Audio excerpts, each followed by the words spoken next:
어제 아무래도 지금 많은 분들이 놀라셨고 좀 이렇게 보수 지지층 분들은 굉장히 많이 실망감을 드러내시고 저한테도 문자가 되게 많이 왔고 대표님도 연락 엄청 받으셨죠? 예. 근데 뭐 제가 여기저기 얘기하고 있지만은 전날 저녁부터 좀 싸하더라고요. 네. 그런 이제 낌새가 좀 있었고 결국 이제 그렇게 됐습니다. 그런데 실망하는 마음은 알죠. 근데 꼭 저게 이재명 대표한테 다 득이 되는 결과냐? 저는 그렇게는 안 봐요. 왜 그러신가요? 지금 우리가 이 얘기하는 순간 뭐가 전제돼 있습니까? 이거 무죄나고 좀 이상하다고 생각해서 얘기하는 거잖아요. 그쵸. 납득을 못하니까. 그럼 저희만 그렇게 생각할까요? 아니겠죠. 당연히. 네, 국힘 지지층 아니면 극렬 보수, 뭐 전환길류 이런 사람들만 지금 여기에 대해서 이상한데? 이렇게 생각할까요? 그렇지는 않습니다.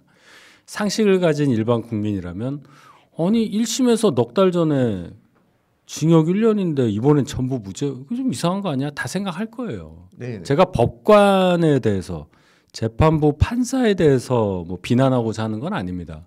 근데 이렇게 국민들이 생각하는 어떤 상식선을 벗어난 결과도 나올 수 있다. 이런 것을 생각을 한다면 일단 이재명한테 100% 득은 아니에요. 그리고 이재명으로 완전히 주적이 결정이 됐습니다. 이제. 그렇죠. 예, 우리 국방백서 쓰잖아요. 네. 주적이 있네 없네 맨날 싸웠는데 어쨌든 이제 우리 정치 백서에는 주적이 이재명으로 올라간 거예요. 피하 식별이 확실해졌죠. 그렇죠. 저희는. 선이 네. 확실한 겁니다. 네. 그러니까 절대로 뭐 이 결과에 대해서 아우 힘 빠지네 그렇게 생각하지 마시고 저한테도 문자가 많이 와요. 힘내시라고. 근데 저는 힘을 빠진 게 하나도 없고 지금 기침 잡고 나와서 그러는 거고 다른 건 다 나았어요. 원래 저 감기 걸리면 기침이 좀 나가지고 하루 종일 말하니까 그런 건데 전혀 그럴 게 아니다. 더 지금 저는 조금 걱정을 하는 것은 이게 탄핵 심판에도 영향을 주긴 주겠구나 하는 생각이 드는 거예요. 그러니까 지금 벌써 아까 기사 보시면 알겠지만 검찰이 바로 상고를 했더라고요. 당연히 해야죠. 당연히 그러니까 이재명 대표가 사법 리스크가 완전히 없었다는 얘기는 못 하는 거죠. 일단은 첫 번째. 재판이 4개 남았어요. 네. 4개 남았고 이 재판도 역시 지금 다양한 최종이 아니죠. 네, 최종이 아니니까. 그러니까 이때까지는 민주당에서 그 얘기했었죠. 자기네들 또 유죄 받을 거 예상해서 2심에서 대법원 판결이 남았다 이런 식으로 계속 얘기했는데 이제 반대로 제가 그렇게 얘기할 수도 있는 거예요. 네. 그런 상황이 됐더라고요. 이게 좀 다른 얘기긴 한데 네. 헌법재판관들이나 어제 형사재판 서울 고법 그 재판부나 다 판사들이에요. 그렇죠. 네, 그렇죠? 네. 연조로 보면은 변시 출신은 아닌 것으로 보이고 다 연수원 출신이니까 그러면 사법시험을 보고 같은 시험을 보고 같은 사법연수원에서 교육을 받고 중간에 뭐 다른 경력하다가 법원으로 왔을 수도 있지만 어쨌든 같은 직장에서 같은 직역을 수행했던 분들이고 최소한 20년은 했을 겁니다. 그렇죠. 예, 네네. 뭐 15년, 20년 했을 거예요. 그런 분들의 판단이 이렇게 완전히 양극단이 나온다면 헌법재판도 저는 예상하는 것 자체가 무의미하다고 생각합니다. 뭐 대법원장도 예측 못한다고 봐요. 헌법재판소장도 예측 못한다고 봐요. 그렇죠. 예, 법리를 뛰어넘는 그 무엇에 의해서 작용될 가능성이 굉장히 큽니다. 왜냐? 이번 서울 고법의 이재명 2심 재판에서도 법리로 설명할 수 없는 부분이 저는 작용했다고 보거든요. 네네. 예, 똑같은 사안을 가지고 다르게 생각하는데 거기에 법리라는 것을 법대에서 어떻게 가르치는지 저는 모르지만 저도 뭐 헌법, 민법, 뭐 상법 이런 거 좀 봤었거든요, 과거에. 글쎄, 그것을 관통하는 논리가 어디에 있을지 저는 이해를 못 하겠습니다. 저는 뭐 제가 헌법민법 이런 얘기보다는 저는 이제 실질적으로 선거법을 되게 많이 좀 어쩔 수 없이 실무적으로 계속 다퉜었는데 정말 납득이 안 되는 게 우리 선관위가 법이 되게 좀 복잡하게 돼 있고 너무 법이 많아서 제재가 많아서 복잡하지만 그 중에서도 명확하게 규정해 준 게 딱 2가지가 있거든요. 금품수수랑 허위사실유포입니다. 그렇죠. 금품수수 같은 경우는 선관위가 정말 엄합니다. 돈뿐만 아니라 자신이 가지고 있는 재능에 대해서도 기부행위로 간주합니다. 그러니까 예를 들어서 가수가 자기가 업으로 가수가 하는 사람이 어떤 후보에나 어떤 특정 캠프에서 무료로 노래를 불러줄 경우 기부행위로 처벌받습니다. 또 반대로 허위사실 같은 경우는요. 어느 정도로 꼼꼼하게 되어 있냐면 예를 들어서 외국에서 대학교를 나오신 분들 같은 경우는 자기가 어떤 몇 년도부터 몇 년도까지 그 학교를 이수했고 다녔고 그다음에 정확하게 그러니까 아주 정확하게 학적 증명서 졸업 증명서에 나와 있는 글자 토시 하나 바꿔서도 안 됩니다.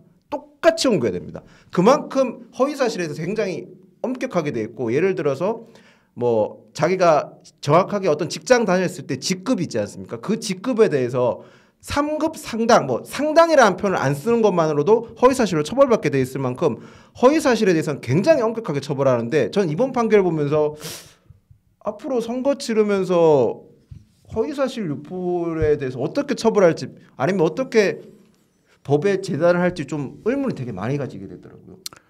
그러니까 네. 이재명 대표가 뭐 김문기 그건 됐고요. 네. 뭐 그걸 조작이라고 사진 확대한 걸 조작이라고 표현한 거 유감으로 그건 빼고라도 네. 재판부에 대해서 백현동 관련해서 국토부에서 성남시에 공문을 3번 보냈는데 그 요청 사항이 야 니네 이거 안 하면 안 된다 이런 게 아니라 적의 판단을 요함 이렇게 돼 있습니다. 그 행정관청에서 자주 쓰는 표현은 적의가 적절하고 의 마딱 의자예요. 그러니까 옳게 마땅하게. 그러니까 잘 판단해라는 뜻이에요. 네네. 맞게 해라. 법조문에 맞게 해라는 뜻이에요. 그냥 법대로 해 이 얘기예요. 이거를 위협으로 느꼈다, 협박으로 느꼈다라고 얘기한 것이 의사 표현에 불과하다면 과거 선거법 허위사실 유포로 선거법 제재당해서 정치 못했던 사람들은 상당수 구제돼야 됩니다. 그렇죠. 그 말씀을 주셨습니다, 진짜. 뭐 예를 들어서 무슨 장관으로부터 우리 지역 어떻게 해준다는 약속을 받았습니다, 여러분. 이거 가지고 이제 허위사실 유포로 걸린 사람들 많거든요. 그런 거 다 걸립니다. 원래는 다 걸린다고. 그러면 이 사람한테 네. 당신 약속 받았다는 게 허위사실이라고 얘기했지만 네. 이 사람이 내 의견이다. 네. 이 사람이 내 얘기 들어주고 끄떡끄떡하고 악수도 하고 차도 주고 했으면 약속한 거 아니야? 이래버리면 어떡할 거란 말이에요. 그렇죠. 그러니까 이런 것까지 들어갈 수 있을 만큼 애매한 것에 대해서 이렇게 판결을 내려버리니까 네. 이게 법질서에 중요한 건 뭐 예측 가능성이죠. 예측 그렇죠. 가능성. 네. 예측 가능성이 없는 거예요. 내가 이 말을 해도 되는지, 내가 이 말을 했을 때 괜찮은 건지, 아니면 잘못되면 어디까지 가는지. 그렇죠. 전에는 맞았는데 지금은 되나? 지금도 안 되고 그때도 안 되는 건가? 그럼 어떻게 살아요? 그렇죠. 하여튼간 이거는 역사에 남을 재판이라고 보고 제가 잘 기억하겠다고 한 거는 사람 이름 기억하겠다는 게 아니라 이 논리를 기억하겠다는 네. 거예요. 하여튼 그렇습니다. 이제는 진짜 간신법 써가지고 판단해야 돼요. 저 사람이 어떤 의도였는지 다 예측해가지고, 그러니까 단순하게 드러난 사실뿐만 아니라 저 사람이 실제로 어떤 생각을 했나 완전 궁예처럼 재판을 해야 되는 거예요. 이렇게 되면 저는 선거가 아니라고 보고, 근데 아까 말씀하신 대로 저는 이재명 대표가 꽃길이 아니라고 확신하는 이유가 PD님 다음 기사 보여주시겠어요? 기사 보면 이렇게 조롱이 나오기 시작하더라고요. 이재명 대표의 재판 어제 결과에 대해서 조롱이 나오는데 사실 정치인한테 가장 무서운 거는 조롱이지 않습니까? 저 사진 저렇게 확대해서 만든 사람이 최초로 저 사진 만든 사람이 이기인이에요. 이기인. 네. 개혁신당 이기인 최고위원인데 자기가 어떻게 하다가 조작범 됐다고 사진 조작범 됐다고 아까 얘기하더라고요. 네. 저게 어떻게 조작입니까? 저거는 우리가 확대라고 하잖아요. 그렇죠. 확대죠. 이거. 이거 뭡니까 이거 도대체?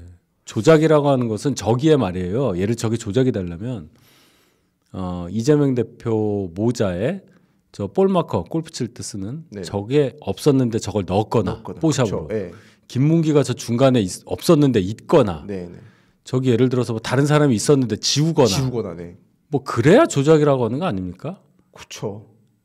뭐 이런 얘기를 우리가 해야 돼? 그러니까요. 이게 이렇게 조롱이나 밈이 되면 정치란 끝난 거예요. 끝난 거예요. 정말. 우리 밈 나올 때 얘기하잖아요. 서동요. 그렇죠. 그 산하공주가 그래서 결론은 서동이랑 결혼을 했다는 거 아닙니까? 설하긴 하지만. 그렇죠. 낚였죠. 노래 불려가지고 이렇게 되는 거예요. 네. 그래서 저는 이제 들은 생각이 이재명 대표가 어제 받은 판결이 저는 그렇게 무조건 낙관적이라고 보진 않았습니다. 솔직히 저는 12월 말부터 이거 이재명이 1심이 좀 과하게 나왔다고 저는 개인적으로 생각했기 때문에 또 위중교사가 무죄로 나오는 걸 보면서 야 2심에서 만약 뒤집힐 때는 어떻게 될까를 생각했었어요. 그럼 벌써 한 석 달 됐잖아요. 그러니까 별로 그렇게 많은 충격은 아니에요. 그러나 우리 많은 이 방송 보시는 분들 포함해서 많은 분들은 충격을 받아서 뭐 울었다는 분도 계신데 그런 거 아닙니다. 제가 항상 얘기하잖아요. 이재명 앞에 꽃길은 없어요. 왜 그 얘기 하는가는 또 설명을 드리겠습니다. 그러니까 저는 사실 그리고 나서 한 가지 더 봤던 게 이재명 대표가 어차피 이제 대충 판결문 중간중간 나오는 거 보고 무죄라고 이제 예측하면서 끝나고 나오면서 기자들한테 어떤 메시지를 던질까 유심히 되게 기다리고 있었거든요. 근데 첫 메시지 일성 자체에 보면 저는 일단 김문기 씨에 대한 사과가 있을까 첫 번째 봤었어요. 여전히 그런 거 없어요. 기대도 안 했고. 근데 두 번째는 갑자기 자기가 검찰이 자기한테 그렇게 조사할 영역 가지고 산불을 까라는 얘기했잖아요. 그것도 웃긴 얘기죠. 말도 안 되는 소리를 하고 앉아 있더라고요, 진짜로. 그런 거 이제 산불을 어떤 관점으로 보느냐도 드러내고 저 같으면요 2심에서 무죄 났으면 앞으로 검찰에서 상고할 텐데 제가 상고심도 잘 준비하겠습니다. 이 정도 얘기하면 끝입니다. 네. 이거 뭡니까 도대체? 거기 그 서 있던 그 의원들 표정이 중간중간에 계속 나왔었어요. 네, 중계화면을 맞습니다. 보면은. 거기 이제 가장 눈에 띄었던 사람이 강선우 의원이거든요. 강선우 의원. 네, 강선우 나중에 의원. 찾아서 한번 보십시오. 네. 다시 보기로. 네. 기도 안 차요. 그러니까 그런 사람들이 지금 민주당의 다수고 그 사람들이 배지를 달고 있는데 지금 뭐 어쩔 수 없죠. 지난 총선 우리가 졌으니까. 그렇죠. 근데 이거 오래 안 간다고 저는 믿기 때문에 아직도 제가 정치권에 있는 겁니다. 그리고 이제 뭐 여러 얘기들 해요. 뭐 제가 뭐 저는 댓글 거의 안 보는데 이제 캡처해서 보내주시는 분이 있어요. 뭐 여러 얘기 듣는데 시간이 다 해결할 거다. 그 정도만 말씀드리겠습니다.